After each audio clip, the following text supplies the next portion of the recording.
जनसभा को संबोधित कर रहे हैं।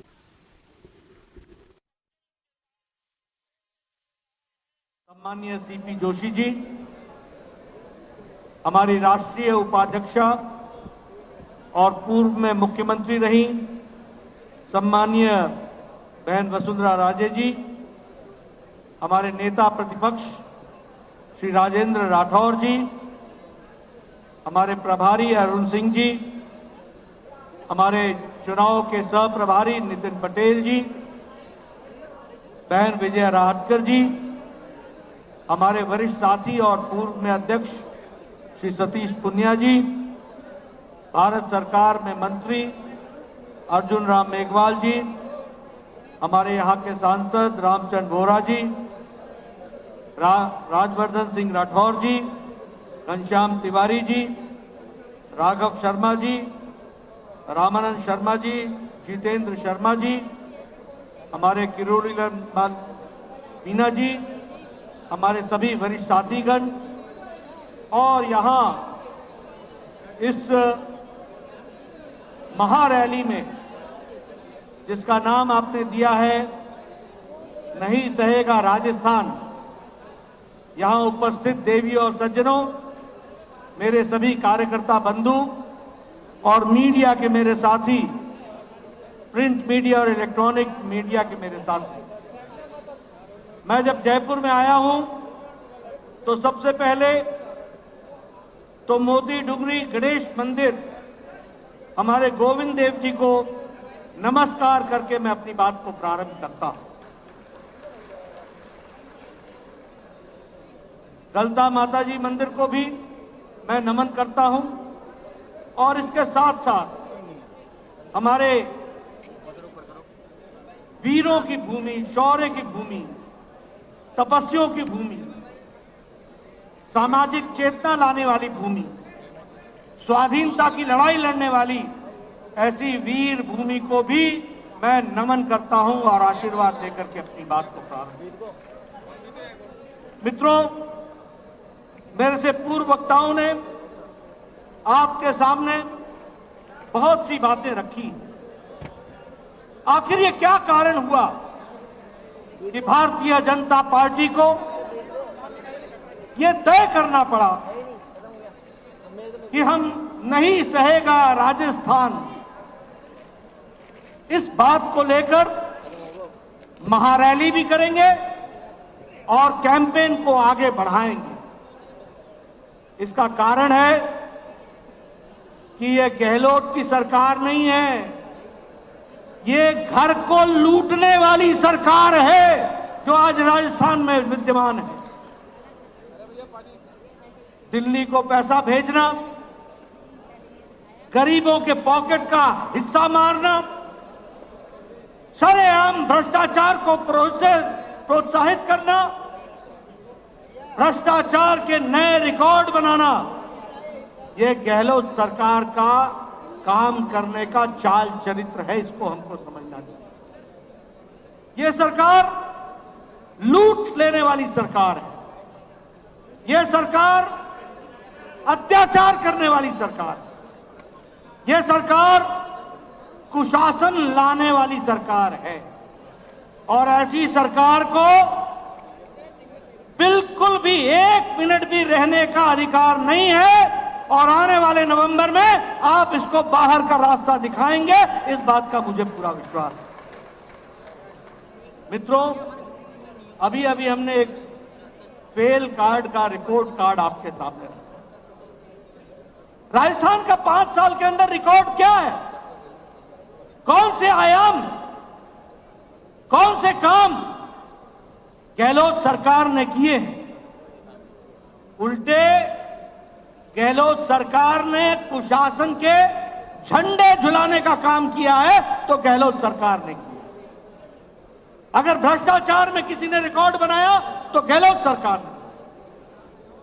और उसी को बात को अगर हम आगे बढ़ाएं तो ध्यान में आता है कि चाहे दलितों पर अत्याचार हो, महिलाओं पर अत्याचार हो, आदिवासियों पर अत्याचार हो, बच्चों पर अत्याचार हो, सभी में राजस्थान ने सारे रिकॉर्ड तोड़ने का काम किया है तो गहलोत सरकार ने किया। और इसीलिए हमने तय किया है कि नहीं सहेगा राजस्थान के नाम पर कैंपेन को चलाकर 2 करोड़ लोगों तक पहुंचने का हम काम करेंगे। हर पंचायत में जाएंगे, हर ढाणी में जाएंगे, जनता को पार्टी का संदेश पहुंचाएंगे और भ्रष्टाचार मुक्त और विकास युक्त सरकार लाएंगे, राजस्थान की सरकार बनाएंगे। इसको हमको आगे बढ़ाना है और इसी बात को लेकर के हम आगे चले। मित्रों, ये यूपीए की सरकार, ये यूपीए क्या है? ये यूपीए है, यू स्टैंड फॉर उत्पीड़न।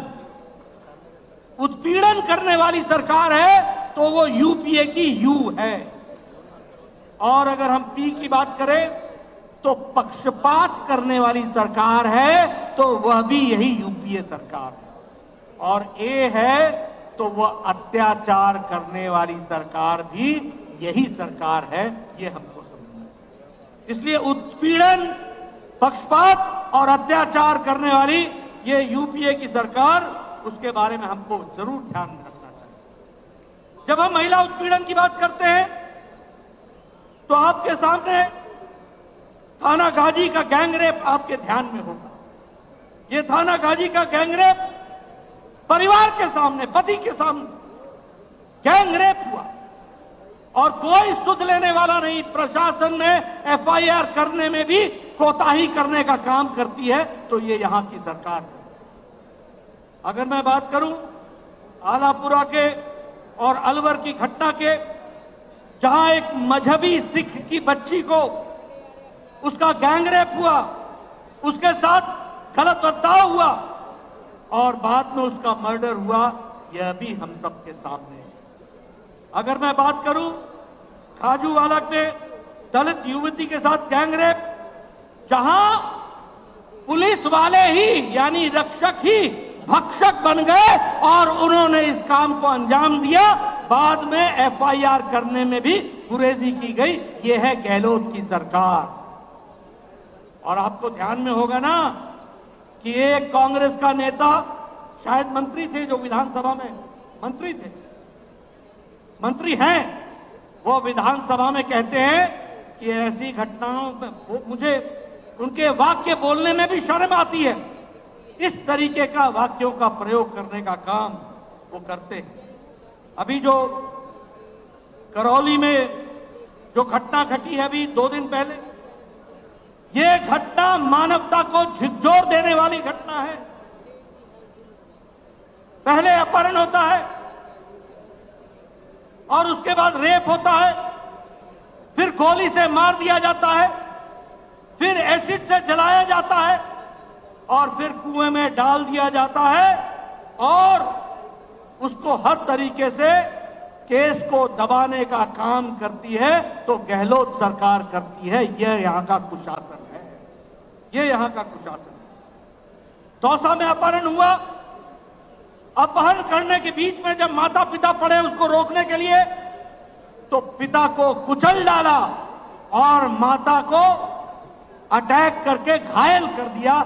यह स्थिति की गई और अपहरण करके ले गए। यह भी हम सबके सामने है। बताइए ये उत्पीड़न है कि नहीं है? बताइए ये उत्पीड़न है कि नहीं है? इसके खिलाफ आवाज उठानी है कि नहीं है?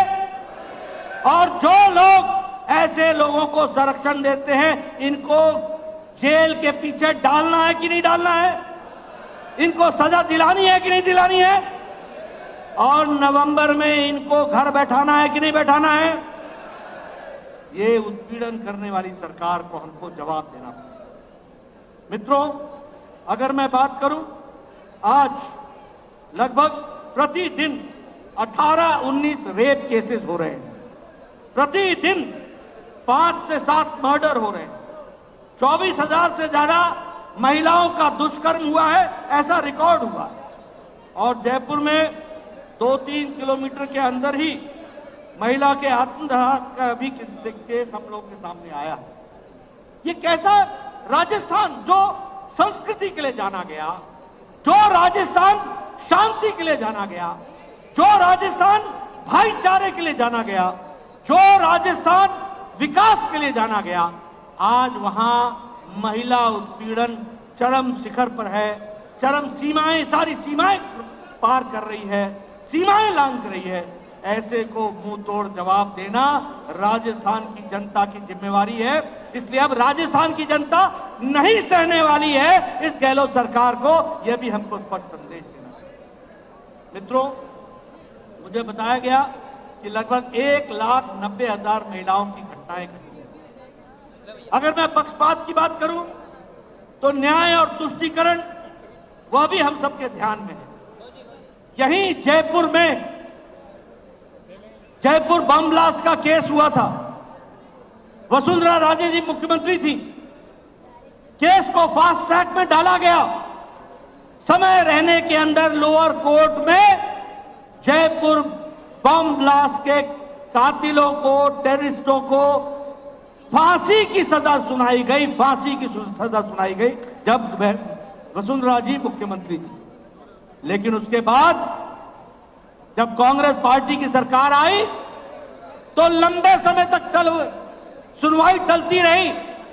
हमारा एडवोकेट जनरल नहीं गया और नहीं जाने के कारण केस ढीला पड़ गया, तुष्टीकरण हुआ और वोट बैंक के खातिर गहलोत सरकार पर और गहलोत पर मैं आरोप लगाता हूं कि उन्होंने तुष्टीकरण किया और जयपुर बम ब्लास्ट केस के कातिलों को छोड़ने में मदद दी गई और फांसी की सजा उनकी समाप्त हो गई।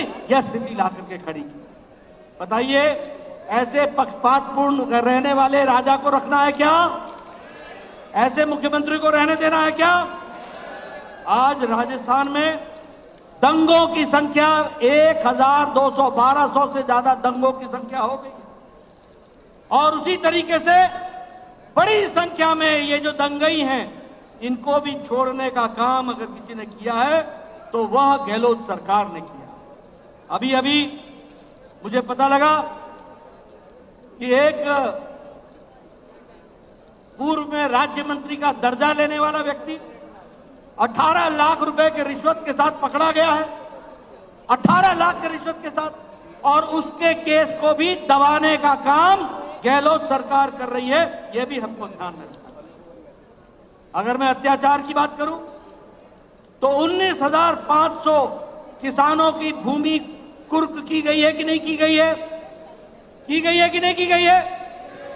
ये जो राहुल गांधी आके बोलते थे 1, 2, 3, 4 और किसानों का कर्जा माफ, आज 19,500 किसानों के जमीनें कुर्क करने का काम किया है तो वो गहलोत सरकार ने किया है। ये अत्याचारी सरकार को 1 मिनट भी रहने का अधिकार नहीं। आप देखिए, दलितों पर 8,000 से ज्यादा मुकदमे 2022 में दर्ज हुए हैं। 8,000 से ज्यादा सिर्फ दलितों पर 2022 में। ये कैसा प्रदेश बन गया? उसी तरीके से पाकिस्तान से आए हुए शरणार्थियों के घरों को बुलडोजर से उड़ाने का काम, पक्षपातपूर्ण तरीके से चलने का काम, वोट बैंक की राजनीति को आगे बढ़ाने का काम और वहीं रोहिंग्यों को बसाने का काम यह गहलोत सरकार कर रही है। ऐसे अत्याचारी सरकार को रहने का कोई अधिकार नहीं है, इसको हमको समझना चाहिए। मैं आरोप लगाना चाहता हूं, पाकिस्तान से आए हुए शरणार्थी भाई जो हिंदू भाई हैं उनके ऊपर तो बुलडोजर चलाते हो और रोहिंग्यों को बसाने का काम करते हो, आधार कार्ड दिलाते हो, उनको वोटर आईडी लिस्ट में जुड़वाते हो। आप बताइए, ऐसी अत्याचारी सरकार रहनी चाहिए क्या? ऐसी सरकार जो वोट के लालच में वोट बैंक खड़ा करने का काम करे और देशद्रोहियों को समर्थन करे, ऐसे लोगों को रहने देना है क्या? अगर नहीं देना है तो गांव-गांव जाकर के ये संदेश दे दो कि अब राजस्थान सहने वाला नहीं है और इनको उठार करके फेंक देने वाला है। इसको हमको पूरा करना पड़ेगा। मित्रों, मैं ये सारी बातें आपके सामने इसलिए कह रहा हूं कि उत्पीड़न में नंबर 1, पक्षपात में नंबर 1, अत्याचार में नंबर 1 यह है यूपीए की सरकार। और दूसरी ओर एक हमारी सरकार है जो केंद्र में मोदी जी के नेतृत्व में चल रही है। जो बिना भेदभाव के राजस्थान को भी आगे बढ़ने में मोदी जी कोई कसर नहीं छोड़ रहे और विकास के लिए नए आयाम दे रहे। मैं आज इसी मंच से आदरणीय प्रधानमंत्री जी को बधाई भी देना चाहता हूं। वो कल रात फ्रांस से लौटे हैं, यूएई से लौटे हैं और उनको फ्रांस में वहां के राष्ट्रीय अध्यक्ष ने, मैक्रोन ने, फ्रांस का सबसे बड़ा सम्मान the grand cross of the legion of the year of honour, ये इससे सम्मान किया गया। और सबसे बड़ी बात है कि आजाद भारत में मोदी जी पहले प्रधानमंत्री हैं जिसको यह सर्वोच्च पद मिला है। और प्रधानमंत्री मोदी जी पहले प्रधानमंत्री हैं जिनको सबसे ज्यादा देशों से भारत के प्रधानमंत्रियों में सर्वोच्च सम्मान से सम्मानित किया गया।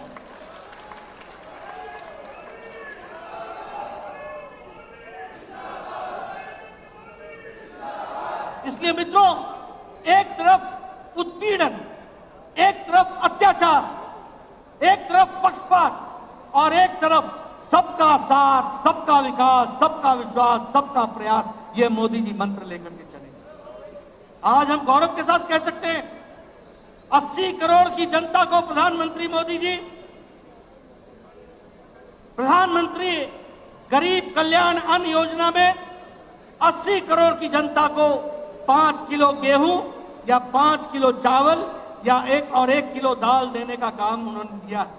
और आपको जानकर खुशी होगी कि राजस्थान में भी 4 करोड़ 40 लाख भाइयों को प्रधानमंत्री गरीब कल्याण अन्न योजना में 5 किलो गेहूं या 5 किलो चावल दिया जा रहा है। यह भी हमको समझना चाहिए।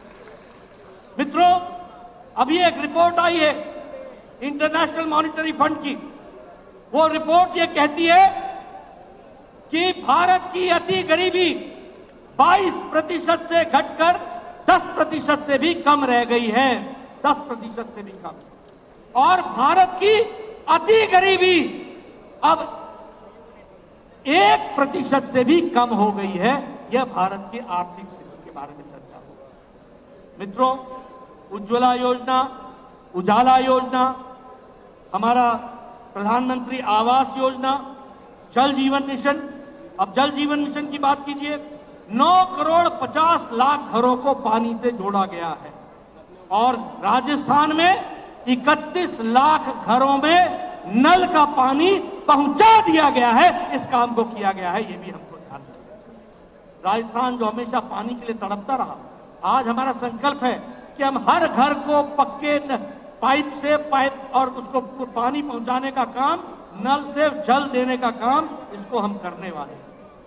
उसी तरीके से शौचालय में जहां 11 करोड़ शौचालय बने, वहीं 83 लाख शौचालय इज्जत घर राजस्थान में बने हैं और विकास की एक नई कहानी लिखी जा रही है। वो भी हमको ध्यान में रखना चाहिए। प्रधानमंत्री किसान सम्मान निधि, आने वाले समय में प्रधानमंत्री किसान सम्मान निधि फिर से उसकी किस्त मिलेगी, लेकिन 2000 रुपए हर चौथे महीने, साल का 6000 रुपए, और ये 11 करोड़ 78 लाख किसानों को खाते में पहुंचाया जाता है, जिसमें 70 लाख किसान राजस्थान के हैं जिनके खाते में 2000 हर चौथे महीने आदरणीय प्रधानमंत्री मोदी जी पहुंचाते हैं। बोलिए, ये गांव, गरीब, वंचित, पीड़ित, शोषित, दलित, महिला, युवा, सबकी चिंता मोदी जी करते हैं कि नहीं करते हैं?